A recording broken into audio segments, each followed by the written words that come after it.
Good morning students.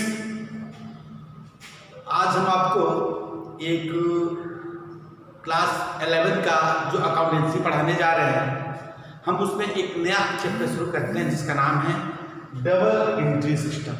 Double entry system को हिंदी में कहते हैं बच्चों दोहरा लेखा प्रणाली। दोहरा लेखा प्रणाली, इसका हिंदी वर्ड होता है दोहरा लेखा प्रणाली या double entry system. Double entry system accounting का एक सिस्टम होता है जिसके अकॉर्डिंग हम क्या करते हैं, बिजनेस में जो भी ट्रांजेक्शन होते हैं, बिजनेस में जो भी एक्टिविटीज होते हैं, हम उनको रिकॉर्ड करते हैं। ठीक है।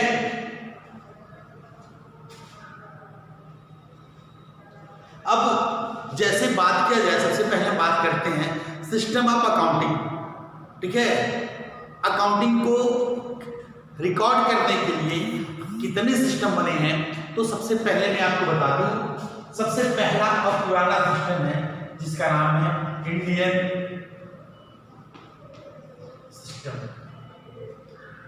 सिस्टम, और दूसरा है double entry system.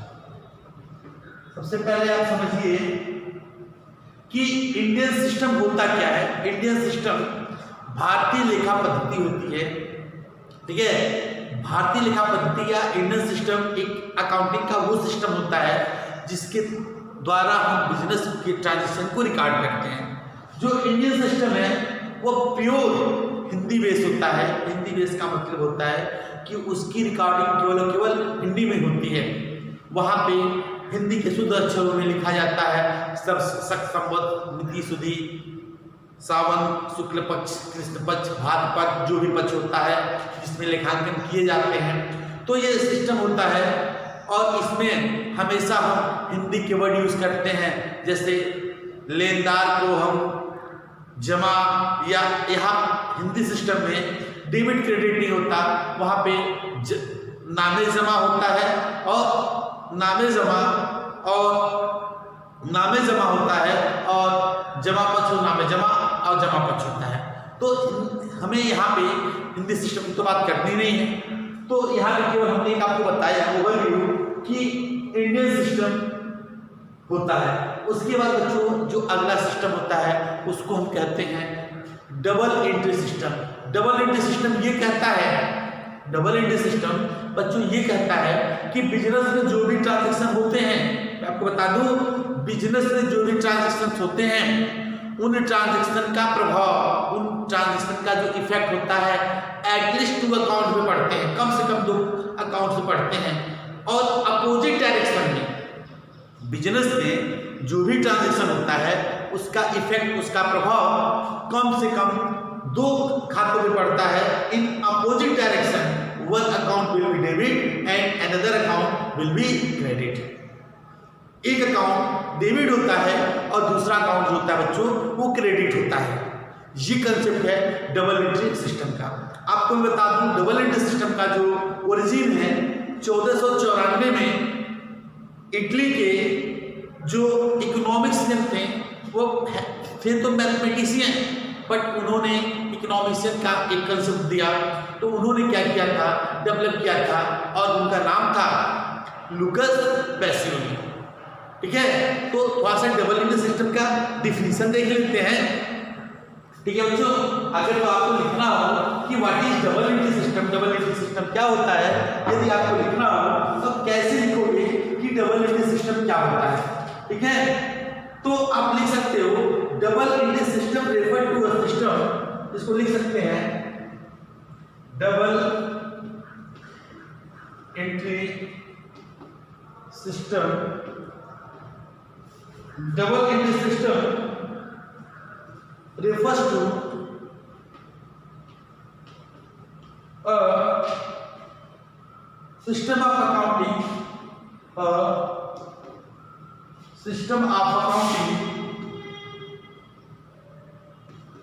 a system of accounting in which every transaction in which every transaction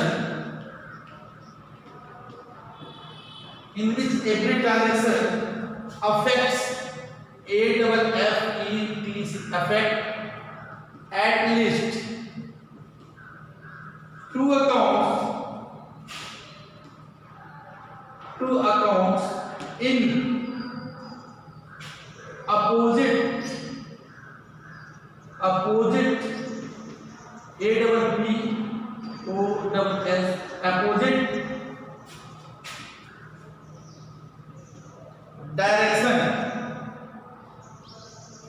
opposite direction. One of them is debited and other is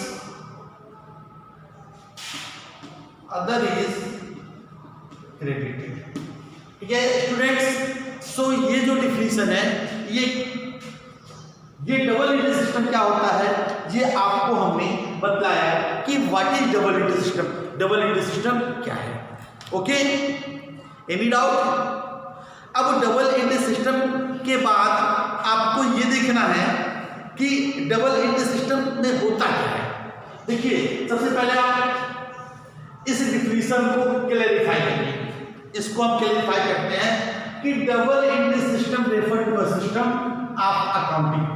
double entry system accounting का एक सिस्टम है in which every transaction affected at least two accounts, जिसमें जब भी कोई business transaction होते हैं, जब भी कोई लेन देन होते हैं, तो वहां पर कम से कम एटलीस्ट दो अकाउंट अफेक्टेड होते हैं, दो खाते प्रभावित होते हैं in opposite direction. Opposite direction का मतलब होता है विपरीत. एक प्लस होगा तो एक माइनस होगा, एक प्लस होगा तो एक माइनस होगा. अब कहां से प्लस होगा, कहां से माइनस होगा, ये आपको हमने इसके पहले चैप्टर नंबर 6 में बताया था कि एसेट बढ़ती है तो क्या होता है, घटती है तो क्या होता है. ठीक है, one of them is debited, एक डेबिट होगा, उन दो जो खाते दो होंगे उन खाते में से one of them is debited, एक खाता डेबिट होगा, एंड अदर इज क्रेडिटेड, और जो दूसरा होगा बच्चों वो क्या होगा, क्रेडिट होगा. मैं आपको समय दे रहा हूं, आप इस डिफिनीशन को नोट कर लें.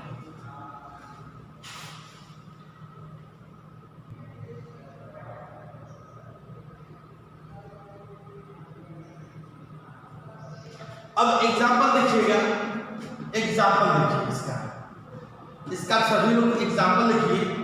जैसे कि मान लीजिए छोटा सा कोई एग्जांपल ले लेते हैं, मान लेते हैं रेंट पेड ₹500 इन कैश. अब देखिएगा ध्यान से कि आपने रेंट पेड किया है ₹500 इन कैश. तो सबसे पहली बात इसमें जो पहला अकाउंट अफेक्टेड होगा वो होगा रेंट. पहला अकाउंट क्या होगा, रेंट होगा. पहला अकाउंट रेंट होगा और दूसरा अकाउंट कैश में पेड किए हो तो ये कैश होगा. अब मेरी बात को समझिएगा. अब हम सिद्ध करेंगे कि अपोजिट डायरेक्शन कैसे होगा. देखिए, ये एक्सपेंसेस है, ये क्या है, एक्सपेंसेस है, और एक्सपेंसेस क्या हो रहा है, बढ़ रहा है. एक्सपेंसेस क्या हो रहा है, बढ़ रहा है. और आपको मैंने पढ़ाया है कि जब खर्चे एक्सपेंसेस बढ़ता है तो एक्सपेंसेस डेबिट होता है. ठीक है, बताया हूं. अगर जो एक्सपेंसेस बढ़ता है तो एक्सपेंसेस डेबिट होता है. ओके, और जब कोई एसेट्स कम होती है, भाई कैश है, कैश पे पेमेंट करें तो कैश कम होगी कि नहीं होगी. जब आप कैश में पेमेंट कर रहे हो तो डेफिनेटली आपके पास से कैश जाएगा, कैश कम होगा, और कैश करंट एसेट्स होती है. इस प्रकार से करंट एसेट्स कम होगी, और जब करंट एसेट बढ़ती है तो डेबिट होती है, और जब घटती है तो क्रेडिट होती है, यानी यहाँ पे होगा क्रेडिट. अब इसी को अगर तो हम डबल इंटर सिस्टम में रिकॉर्ड करना चाहें तो लिखेंगे rent account debit to cash account. अब देखिए 500 यहाँ लिखेंगे, 500 यहाँ लिखेंगे, हुआ कि नहीं अपोजिट डायरेक्शन। कोई भी ट्रांजेक्शन बिजनेस में होगा तो उसका प्रभाव एटलीस्ट 2 अकाउंट में पड़ेगा। एक अकाउंट डेबिट होगा और दूसरा अकाउंट क्रेडिट होगा। ये किसका रूल है? ये डबल एंट्री का रूल है, डबल एंट्री कंसेप्ट का रूल है। ये डबल एंट्री सिस्टम में ये बताया जाता है। चलिए मैं एक दूसरा और एग्जांपल आपके सामने लेता हूं। एक एग्जांपल और लेता हूं, जैसे मान लीजिए number 1, start business with cash ₹1 lakh. एक हमने दूसरा एग्जांपल लिया कि हमने 1 लाख रुपए लगा के बिजनेस स्टार्ट किया। तो इसमें देखिए पहला कौन सा अकाउंट अफेक्टेड होगा? पहला अकाउंट कैश होगा और दूसरा अकाउंट जो बिजनेस स्टार्ट करते हैं, तो जब बिजनेस स्टार्ट करते हैं तो उसे कैपिटल कहते हैं, तो दूसरा अकाउंट हो गया कैपिटल। अब देखिए मेरी बात को गौर से समझिएगा। कैश बिजनेस में आया तो कैश क्या होगा? डेबिट होगा। कैश बिजनेस में आया तो डेबिट होगा। जैसा कि मैंने आपको बताया कैश करंट एसेट्स होती है और जब करंट एसेट बढ़ती है, जब करंट एसेट बढ़ती है या एसेट बढ़ती है तो डेबिट होती है, इंक्रीज होती है तो डेबिट होता है। और लायबिलिटीज जब इंक्रीज होता है तो क्रेडिट होता है। कैपिटल क्या है? लायबिलिटीज है। और लायबिलिटीज जब इंक्रीज होता है, बढ़ता है तो क्रेडिट होता है, तो क्रेडिट हुआ। यानी बिजनेस में जो ट्रांजैक्शन हुए हैं उसका प्रभाव 2 खातों में पड़ा है, एक कैश पे एक कैपिटल पे, और वो भी अपोजिट डायरेक्शन में। एक अकाउंट डेबिट हुआ है, दूसरा अकाउंट क्रेडिट हुआ है। यानी डबल एंट्री सिस्टम का जो डिफिनेशन है वो 100% शुद्ध है, सही है। ठीक है। अब इसकी अगर जनरल करनी हो तो हम जनरल करेंगे cash account debit to capital account. ठीक है। यानी डेबिट ऊपर लिखते हैं, क्रेडिट को नीचे लिखते हैं, और यहाँ पर जो भी अमाउंट है इसका हम यहाँ पे क्या करेंगे? लिखेंगे। ठीक है, note down.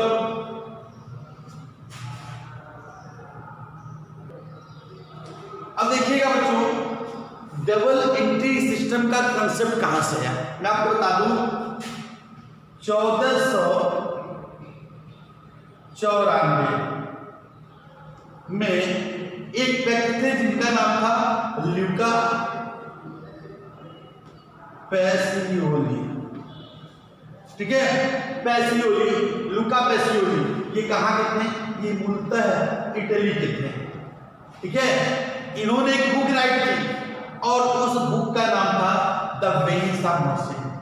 The Venice of merchant. The Venice of merchant 1494 में लुकास पैसियोली, जो इटली के वेनिस शहर में रहते थे। किस शहर में बच्चों? वेनिस शहर में, इटली के वेनिस शहर में रहते थे। उन्होंने एक बुक राइट की और उस बुक का नाम था द वेनिस ऑफ मर्चेंट। और वेनिस ऑफ मर्चेंट में इन्होंने ये बतलाया, ये एक्सप्लेन किया कि डबल एंट्री सिस्टम क्या होता है। डबल एंट्री सिस्टम क्या होता है। और ये जो बुक राइट की गई थी वो पूर्ण रूप से इटली में थी, इटालियन लैंग्वेज में थी। ये जो बुक थी पूर्णतः इटालियन लैंग्वेज में थी, और इटालियन लैंग्वेज होने के कारण ये हमारे लिए यूजलेस थी, बेकार थी, क्योंकि हमें इटालियन लैंग्वेज नहीं आती थी। हम अभी अपना इंडियन सिस्टम ही लेके चलते हैं। ठीक है। इसके बाद बच्चों 1544 में 1544 में एक पर्सन थे huge old castor. Huge old castor जो थे, इन्होंने क्या किया बच्चों? ये अंग्रेज थे, ये इंग्लिश पर्सन थे। ये कौन थे? इंग्लिश पर्सन थे। इंग्लिश का मतलब होता है अंग्रेज। ये अंग्रेज थे और इन्होंने उस जो ये बुक थी द वेनिस ऑफ मर्चेंट में जो डबल इंडी सिस्टम बना था, इसको इन्होंने क्या किया, इसका इंग्लिश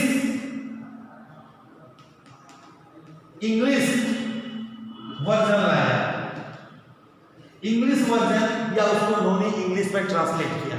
जब इंग्लिश में इन्होंने ट्रांसलेट किया तो ये बहुत सक्सेसफुल नहीं था, और क्योंकि ये पूर्णतः इंग्लिश में, ये इटालियन में था और इन्होंने इंग्लिश में इसको ट्रांसलेशन किया, तो ये बहुत अच्छा नहीं था, लोगों को समझ में कम आ रहा था। फिर ये ज्यादा यूजफुल नहीं हुआ।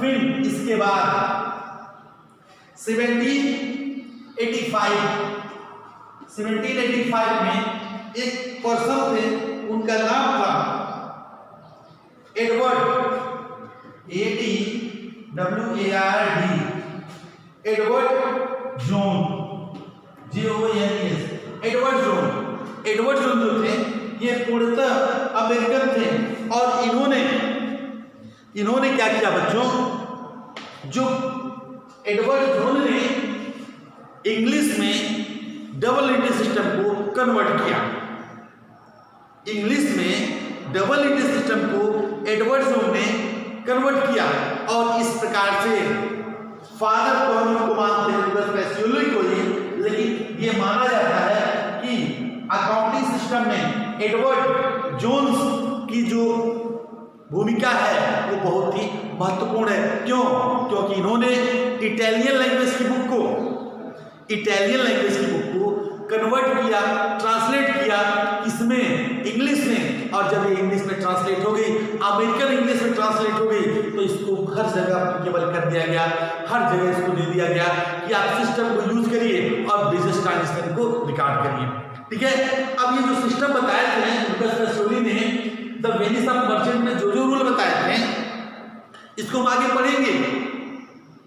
पढ़ेंगे कि गोल्डन रूल क्या होता है, कैसे डेबिट करते हैं, कैसे क्रेडिट करते हैं, अकाउंट क्या होता है, आपको मैंने बताया अकाउंट क्या होता है, अकाउंटिंग क्या होती है, अकाउंटेंसी क्या होती है, बेसिक टर्म्स ऑफ अकाउंटिंग बताया, स्टैंडर्ड बताया, बहुत सारी चीजें बताया। अब इसको हम आगे देखेंगे, तो इसको आप लोग नोट कर लें अपने हिसाब से।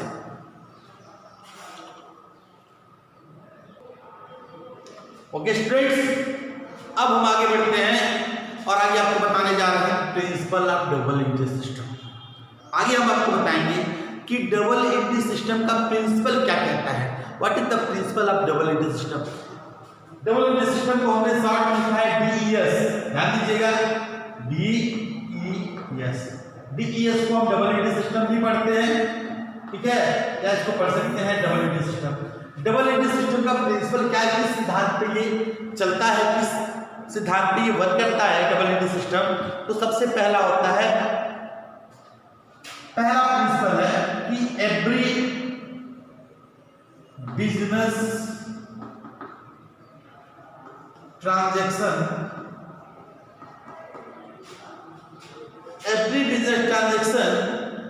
affect at least your account, affect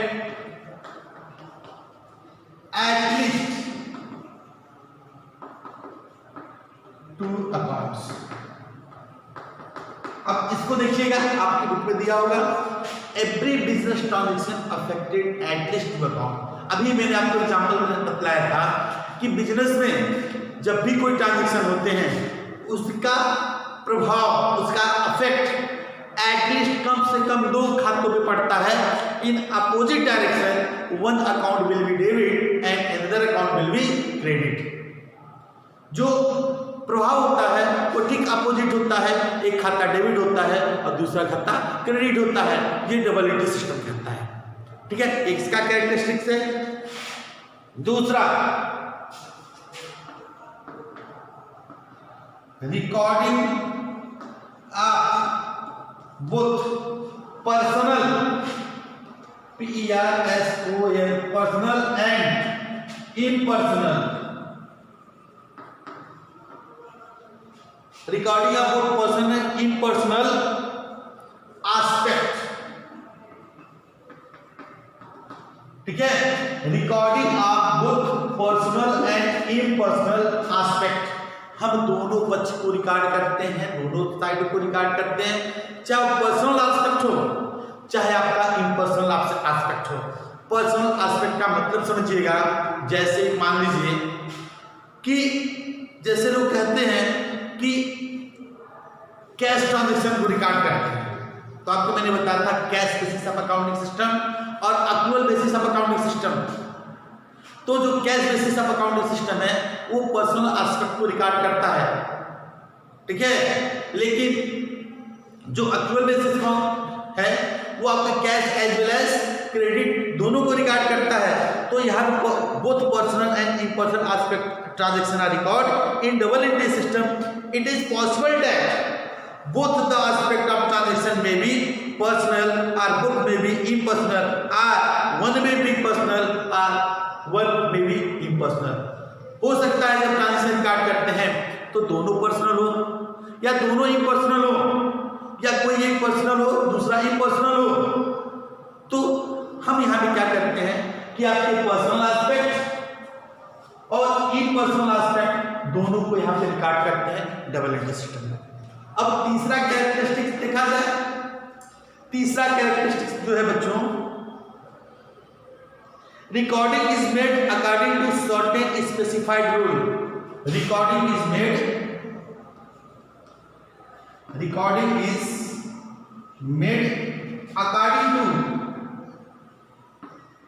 according to some specified rules. अब ऐसा नहीं कि अपने मन से जैसे मन किया वैसे रिकॉर्ड करना शुरू कर दें। जो अकाउंटिंग होती है बच्चों, जो डबल एंट्री सिस्टम होता है, जब इसमें हम किसी ट्रांजैक्शन को रिकॉर्ड करते हैं तो कुछ स्पेसिफिक रूल के हिसाब से, और वह रूल क्या होते हैं आगे हम आपको बताएंगे, और उन्हीं को डबल एंट्री सिस्टम का रूल या गोल्डन रूल कहा जाता है।